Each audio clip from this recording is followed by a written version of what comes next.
好，来，乡亲继续来看南投草屯的南开科技大学，利用在地无毒的时价果，也就是脱激素，累积这个米露，嘛作为南开科技大学创校50周年的纪念酒，这饮起来清爽，阁有水果香，真受欢迎。 南投草屯的南开科大即天来到雾峰的光复新村的青创店家进行结酒的体验，打造一支时价果的米露。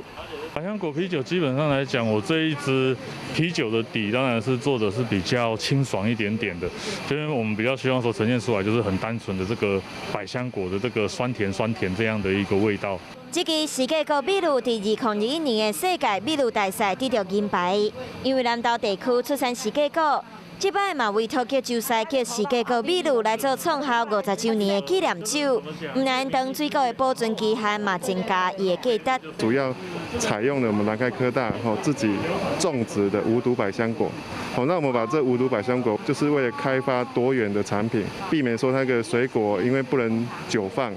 校方为了提升学生跨领域的学习，特别推出时价果米露来创新产品，自农产的加工到推广的行销，互同学会使学习自思考到行销一系列的规划，先替未来嘅基础打好在。